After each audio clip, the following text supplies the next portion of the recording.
Last week, what we did is we began a series going through the Old Testament book of Ezra. And as we were going through this, I think we started out really well. We started out with a bang. And we were reminded that God is always there for us. He's always there. He always keeps his promises. And we were reminded of three things. One, God's promises are true for you. Two, God provides for you what you need. And number three is that you are a part of God's story. And so for those of us that are waiting, right, we're waiting for God's promises to come through. That's what we saw as the people of Israel. They were in captivity for 70 years in Babylon, and they're waiting for God's promises. They're waiting to go back into their promised land. Those of us who are struggling maybe in the waiting, we encourage you to do three things. And I actually put those three things in your bulletin because if you didn't do them last week, then at least if you grabbed a bulletin, you can do it again. You can do it this week. And here's those three things. Reflect on God's promises. Take time to go through your Bible and or maybe go on Google and Google it and think through scriptures that speak to your current situation. And then I encourage you to write those down, like write it with a pen. We remember things better when we write than when we type or when we copy and paste, right? Write that down. Next, you've got that passage, you got those verses that reflect on, that go on your current situation, you're meditating on those, then trust God's provision in that. Take a step of faith, trust that God will supply what you need on your journey. And then the third thing we asked you to do was just embrace your role in God's plan. No matter where you're at, no matter what's going on in your life, no matter if you're waiting or you've got the joy of receiving God's promises, wherever you're at, look for ways that you can already be serving and encouraging others. Look for ways that you can show people that God is working and that he's working through you. And so I hope that you did go home last week and you did some of those things. If not, do it this week. Seek the Lord, see his goodness, trust in his promises. Now today we're going to continue. We're going to be in Ezra chapter 3. And while we're going through this, we're going to see what it really looks like to trust in God's promises. We're going to see how the Lord provides. And that it's not always easy, but it's always good. So I want you to remember, we talked about this last week, King Cyrus of Persia, he was stirred up by the Lord to let the people of Israel out of captivity, to let them go back, return to the promised land, rebuild their temple, worship their God. And then God also stirs up the hearts of the people of Persia to financially help them, to give them, money and cattle and all the things that they might need in their new land. As well as King Cyrus, he returns all the artifacts that were stolen from the original temple that had been destroyed. And we see how God provides. And so last week we said that it may not always fit our timeline, but he always provides. So today what we're going to see is that maybe, we know it doesn't always fit our timeline. It also sometimes doesn't even look like what we thought it should look like. But it's still good. So read with me in chapter 3, verse 1. When the 7th month arrived, and the Israelites were in their towns, the people gathered as one in Jerusalem. Jeshua, son of Jozadak, and his brothers and the priest, along with Zerubbabel, son of Shealtiel. I'm going to say some really crazy names here, and I'm probably get half of them wrong. And his brothers began to build an altar to Israel's God in order to offer burnt offerings on it, as it is written in the law of Moses, the man of God. Verse 3, this is going to be an important verse here. They set up the altar on its foundations. They offered burnt offerings for the morning and the evening on it to the Lord, even though they feared the surrounding peoples. They celebrated the festival of shelters, or the festival of booths, as prescribed. and offered burnt offerings each day based on the number of specified ordinances for each festival day.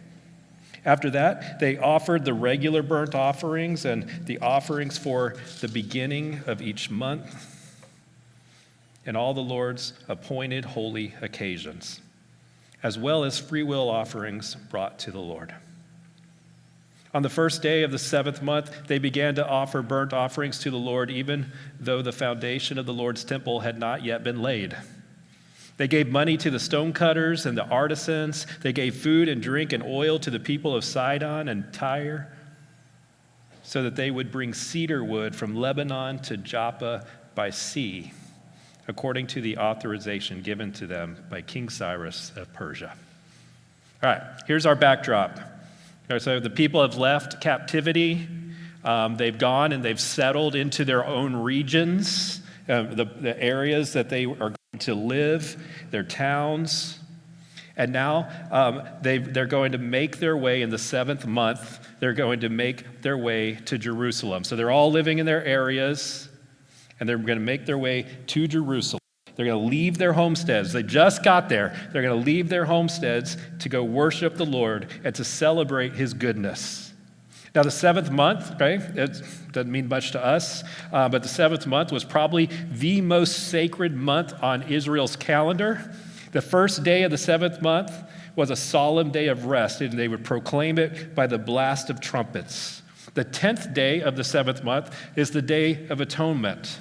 On the 15th day of the 7th month, there's a week-long festival of booths. You might remember that's how they celebrate God taking care of them in the wilderness in Egypt as Moses led them as they were going into the promised land for the first time. So what they would do is they would set up these temporary tents or booths, and they would camp out for the week as they remembered how God took care of them. But remember, I said verse 3 was going to be important, so we're going to read that again. And it says, they set up the altar on its foundation and offered burnt offerings for the morning and the evening on it to the Lord, even though they feared the surrounding peoples. They set up the altar and they burnt sacrifices, even though they feared the people. They worshiped the Lord even though they were scared. They sought after God even though things weren't exactly like they wanted them to be, or maybe like they even ever wanted them to be.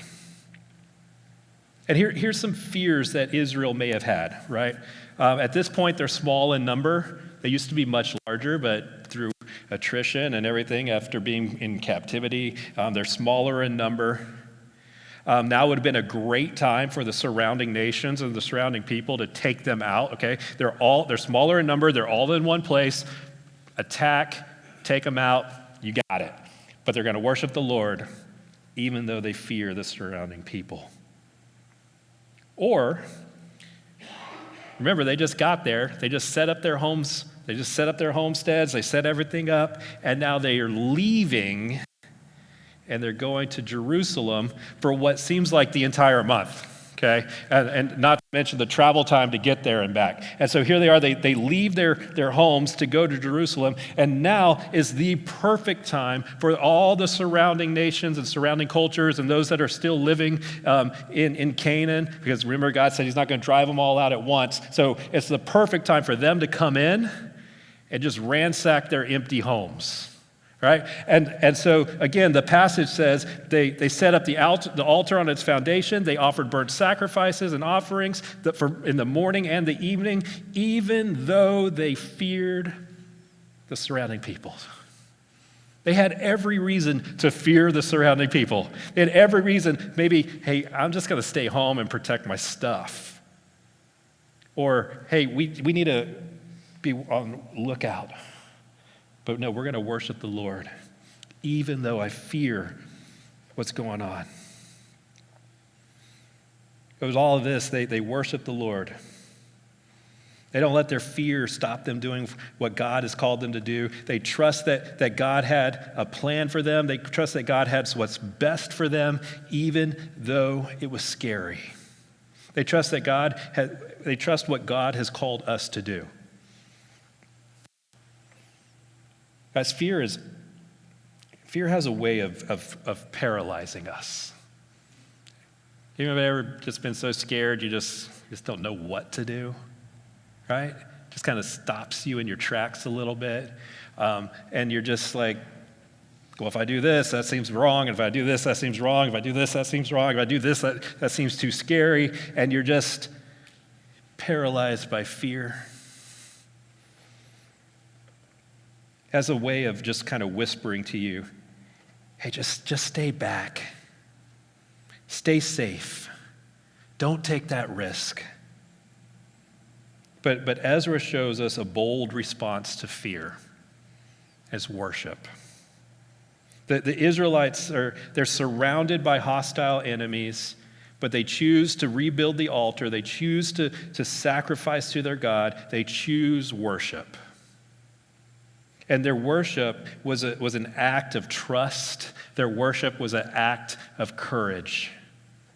And church, worship in their age, in their culture, worship in our day and our culture requires a boldness.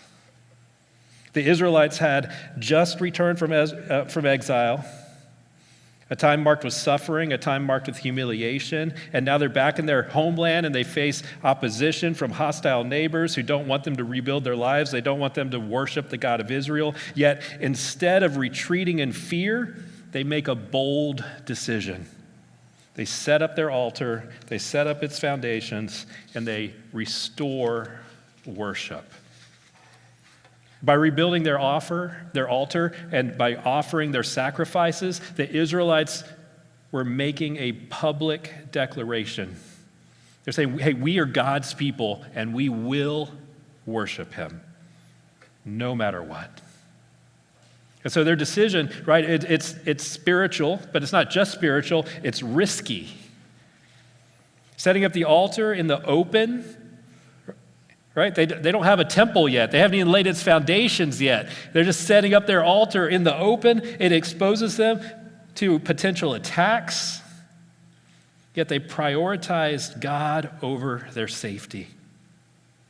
Now, this boldness, it's powerful for us to remember that God isn't dependent. Following God isn't dependent. God's word isn't dependent on ideal situations, ideal circumstances. True worship often happens when we have to push past our fears. We have to push past our fears. We have to push past our problems. We have to push past our circumstances, and we have to choose to trust God. Worship's an act of obedience. They knew God had commanded them to worship. They knew they were to worship him through sacrifices, even though it seemed dangerous. And so, church, we tend to think of worship as like the time where we kind of sing together, and the music's real good, and everything's everything's kind of flowing, and our vocalists are great, and maybe you're lucky enough to sit by someone who sings well, and you kind of get caught up into the emotions of worship. But worship isn't just emotional. It's so much more than that. Worship is less about our feelings and more about our willingness to just honor him. Worship is an act of faith. By sacrificing their animals, this is like the most valuable resource that they have for their survival. By sacrificing their animals, they show that they trust that God will provide for them. He will protect them. He will restore them fully. Right? It's the same reason we give. We give to show that we trust the Lord. So, church, what fears are keeping you from worshiping God boldly? Maybe it's a fear of failure, right? It's like, what if I step out in faith and I just fall short? You probably will, guys, right? I mean, and then we trust God to take us the rest of the way. What about a fear of judgment? What do people think if I express my faith openly? What about the fear of the unknown? What will happen if I put God first in this area of my life? Well, let me just ask you this. How can you prioritize worship over fear in your own life? Because bold worship might look like inviting a coworker to church, right? Bold worship might be bringing Jesus up into the conversation when your friend is facing a problem. It might mean giving generously to God. It might mean trusting God with a decision when the outcome feels uncertain. And just notice there, every time, all those were bold worship ideas. Not one of them included singing, which is also part of our worship. Think of Daniel, who boldly prayed to God 3 times a day, even though he knew that it could cost him his life. He didn't fear the lion's den. He didn't stop praying, but he trusted God more than he trusted his fear, more than he trusted his enemies. Or think about Paul and Silas, who worshiped God by singing hymns in prison. They didn't wait for their chains to be removed in order to start worshiping, but they worshiped in the middle of their trial. Church, when we step out in bold worship, God meets us there. The Israelites act in worship in Ezra 3. Right, this is the first step of rebuilding their relationship with God. Their boldness led them to a renewed sense of purpose and a renewed sense of community. It brought them back into alignment with God's plan for their lives and God's plan for their nation. It reminded them that God's faithfulness in the past, and it gives them a future hope. Worship requires us to be bold. That boldness, it reorients us. It reorients our priorities, our perspective, our faith. It's a declaration that God is greater than our fears, greater than our enemies. He's greater than our circumstances. And so this week, ask yourself, what is one area of your life where fear has been holding you back? Pray for courage to take a step of faith. Pray for courage to honor him in that area. Because it's better for us to obey God and to worship him than to do what we think is safe. In the Chronicles of Narnia, y'all might remember this, or if you've read it or watched the movie, Aslan the lion, who represents Jesus, he's on the move. He's doing something. He's going to free Narnia. He's freeing Narnia from the White Witch and the eternal winter there. And Susan asks a question to Mr. Beaver, if you've read the book. If you watched the movie, Lucy asks the question. And he asks about Aslan. He says, is he safe? And Mr. Beaver responds, safe. Who said anything about safe? Of course he isn't safe, but he's good. He's the king, I tell you. Things don't always feel safe with Jesus, guys. That's why I said you take that first step in faith, you might fail, but we trust Jesus to take us the rest of the way. Things don't always feel safe with Jesus, but church, they are always good. I want you to see verse 3 from a slightly different angle now, okay? We read it this way, that the people were worshiping God even though they were scared, okay? What they're doing is they're showing that they trust in God even though life is uncertain. And it's good. It's exactly what we need to do. However, there's also a growing consensus amongst scholars that it could be read a different way, that it could have been translated a different way. Because remember, the Bible wasn't written in English. It was written in Greek and Hebrew. This would have been written in Hebrew. And so it's an ancient language. Sometimes it takes us a while to get it right. And so it could have been written this way or read this way, that the people were worshiping God because they were scared, okay? Rather than even though they were scared, or rather than since they were scared, they were worshiping God because they were scared. And it's just a slight difference here, but what this does is it shows their complete dependence on God. So rather than build this altar and worship in spite of your fear, you're doing it because of your fear. That these people know where their safety originates. Safety is not found in numbers. It's not found in might. It's not found in strategy. Safety is not available from the idols of people and worship that we tend to worship, like money or sex or power or safety. Safety is found in worshiping the one true living God. They're building and they're worshiping out of confidence because they're scared.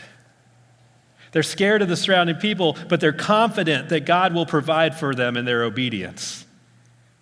And why are they acting this way? Why aren't they trying to protect themselves? Why aren't they trying to protect their homes? Why aren't they trying to protect their wives and their children? They are. These returnees, they've had their spirits stirred by God. They seem to have learned from Israel's history. All the attempts to rely on themselves got their first temple torn down. All the reliance on man rather than God got them driven out of their land into exile, into Babylon. These returning exiles have learned that they can trust the Lord, that they can trust God, that they cannot trust man. And here's the deal. I don't know which translation is completely right, okay? They did it because they trusted in the Lord, or they did it because they feared, or they did it even though they feared. I don't know which one is right. But if you're following after God today, even though you're scared, even though the things in your life are tough, and you're choosing God, that's okay.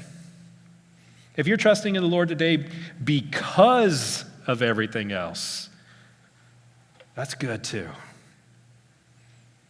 If it's because you're choosing to trust in God and you have a complete confidence in God, or if it's like, please God, just help me, I don't know what to do. That trust gets you to the same place. It gets you to the Lord Almighty.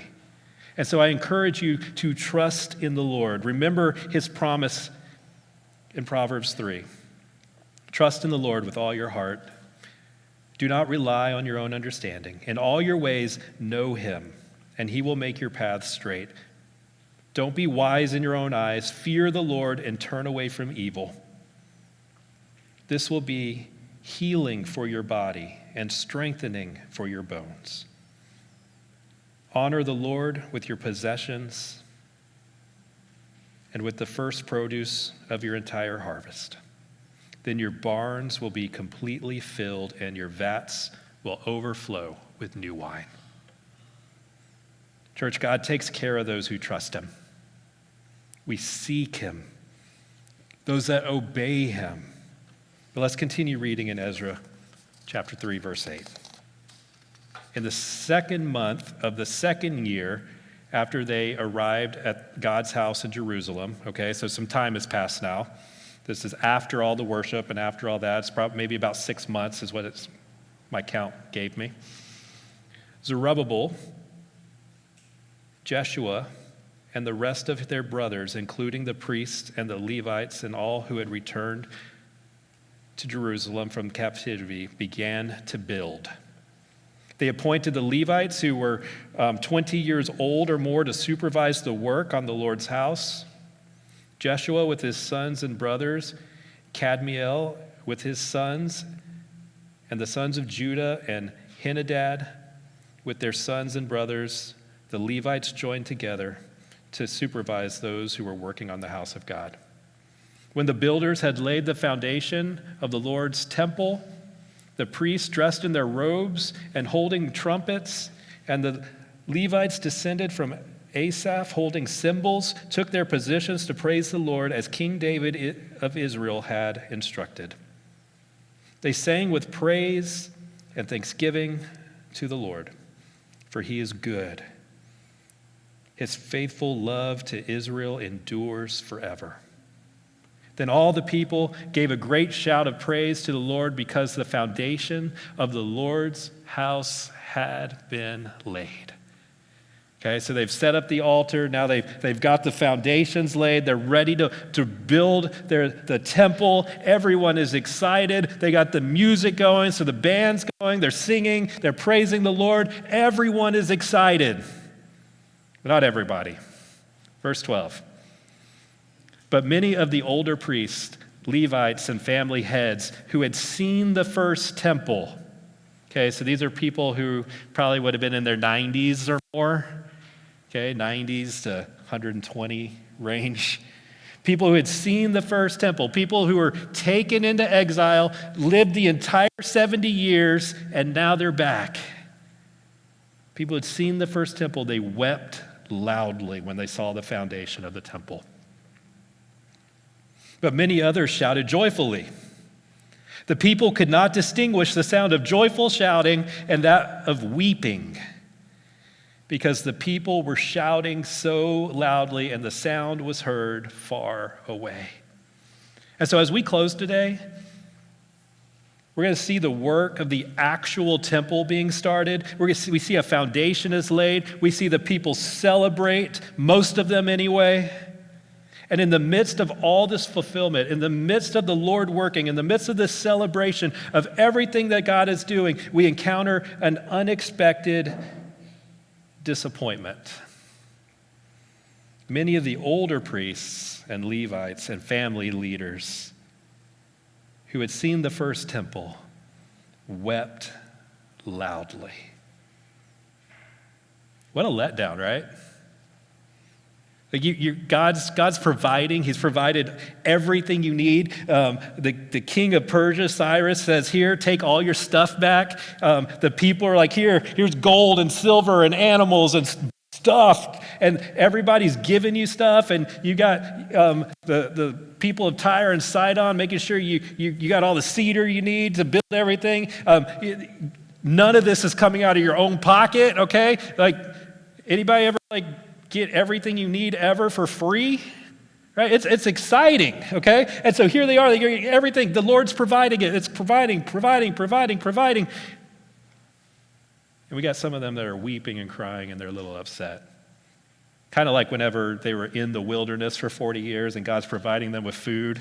Like, hey God, this is okay, but where's my meat? Oh, okay. Thanks for the meat. All right, hey God, this is getting kind of old. Remember back in Egypt we had seasonings, right? We had spices. We had onions and stuff. We can make our food taste a little better. Like God's giving them everything and all they can do is complain. Well, here we are seeing the same type of behavior. What a letdown. Now, some reasons, right, why this may have happened. Why are they weeping? Well, it was obvious that this temple was not probably going to be as nice as Solomon's temple. We see in Ezra, we see in Ezra 2 that the number there was probably lower than about 50,000. When they came out of Egypt, they were like 600,000. So they're seeing fewer people. They've been so reduced, and really it's because of their own sin, right? These are the last people that were in the nation before they moved into exile. They're maybe they're weeping because this is my fault. They have sinned against God. They broke covenant. Maybe they feel responsible. Their weeping is likely a mixture of grief, nostalgia, and a longing for what was lost. The older priest had lived through the time of King Solomon's temple, which was renowned for its grandeur, its beauty, its splendor. It's a symbol of Israel's strength and God's presence amongst his people. And the new temple's foundation, though significant, though it's great, maybe it seems smaller and less impressive. Their tears express a deep sorrow over their loss of what once was, a recognition of how far Israel had fallen in their sin and exile. But then there's probably those that, and we see this often in our churches, right? We see this in our churches that we long for the days of when the church was much larger, right? Or we long for the days where the church was more effective. Or maybe when things need to change, right? Change has come. And we see that there's good things happening and we can celebrate that. But there's those who just kind of long for the past. Right? We've seen this at Faith Chapel. Right? One of the coolest things about our story as a church is that those that might miss the past, and they've come on board for the future. And sometimes when God begins to rebuild our lives, it reminds us of what we've lost. And grieving the past is a natural part of our restoration process. And then their weeping, as we said, may have also reflected their own repentance.